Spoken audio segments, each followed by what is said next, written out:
Kamusta mga idol and welcome back sa ating channel. Nandito na naman po ko para makapagbigay ng isa na namang maaksyong episode ng Slam Dunk Season 2 Inter High. Kung bago ko nga lang pala sa channel ko, ay huwag mo nang kalimutan ang mag-subscribe para naman lagi kayong updated sa mga bagong videos na i-upload ko. So tara, simulan na natin to. Pero bago nating tuluyang umpisahan ang maaksyong Chapter 40 ay konting recap muna tayo sa nagdaang Chapter 39 mga idol. Nang dahil sa isinulat ni Ayako sa mga kamay ni Ryota ay muli na nga itong nabuhayan ng loob at muli na ngang namumbalik ang mabilis at kakayahan ni Ryota. Nang nalusutan na nga niya ang matinding depensa na ginawa ng Sano. At dito na nga nagsisimula ang Chapter 40. Magaling ang ginawa mo, Ryota! Sirain mo na ang kanilang depensa! Ha? 3 laban sa 2? Sige, Rukawa, kaya mo yan. Hari ng yabang, bilis at ibigay mo na sa akin ang bola.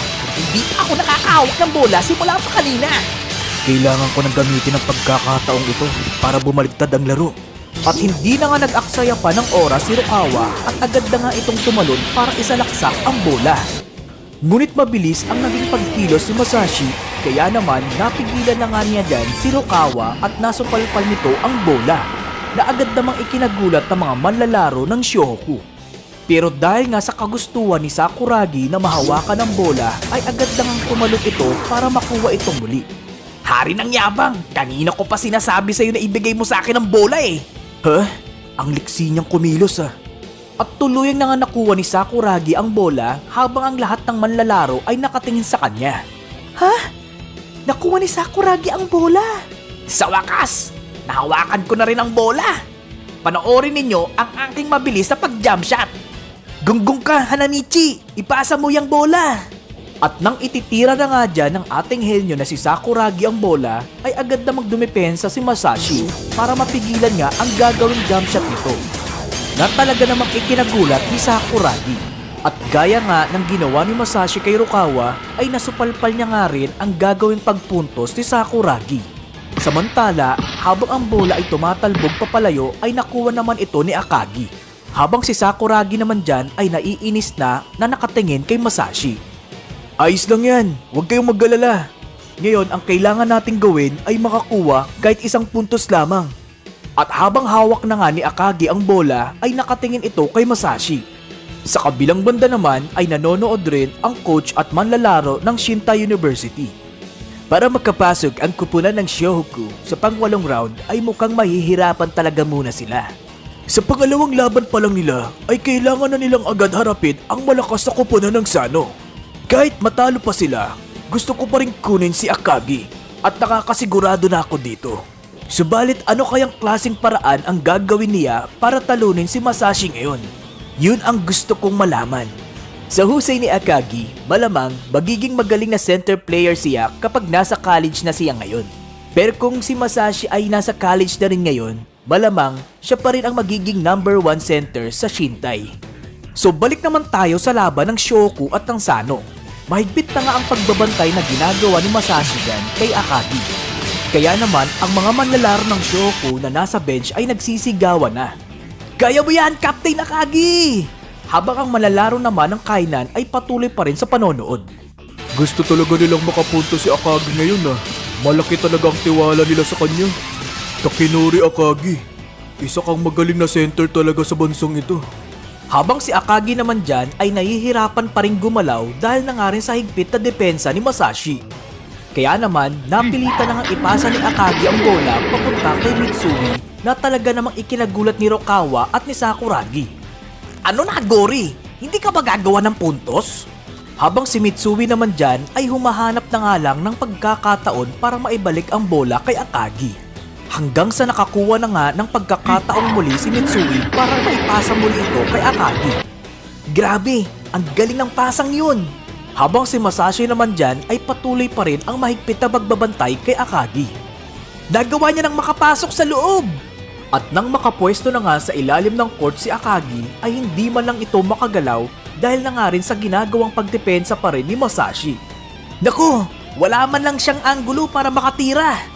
At nasa likod na pala siya ng backboard. Hanggang sa ipinilit na nga lang itira ni Akagi ang bola sa ilalim ng ring, ngunit sa kasamaang palad, ito ay tumama sa ilalim ng board. Kaya naman, nakuha na ito ng kupunan ng Sano. Okay team, ang galing ng depensa nyo! Samantala, habang tumatakbo naman dyan si Akagi ay nilapitan na nga siya rito ni Sakuragi. Gori, huwag kang magpapatalo sa albong gorilla na yon ha! Alam ko yun, Gunggong. At dito nga ay napalingon na nga lang dyan si Akagi kay Masashi. Kailangan mo pang dagdagan ang hakbang mo, Akagi. Kuya, kaya mo yan! At si Masashi na nga ang may hawak ng bola at sa pagkakataong ito si Akagi naman ang nagbabantay sa kanya. Kailangan naming manalo. Oy, tingnan nyo oh! Pumunta sa outside ang rebounder ng Shoko na si Akagi. Naglalaro siya bilang center pero bakit bigla siyang lumabas? Ngayon, ang depensa nila sa ilalim ng basket ay mahina na. Balak niya bang makapagpasa doon para makapuntos? Hindi. Magwa 1-on-1 sila ni Masashi. At inumpisa na ngang umatake ni Masashi habang si Akagi naman ay nakabantay sa kanya.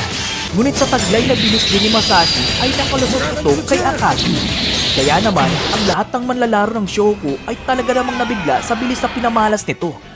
At tuluyang na nga ditong naiwan si Akagi. Wow! Napakahusay mo talaga, Masashi! Habang si Sakuragi naman dyan ay mabilis na nga tumakbo para maabutan si Masashi.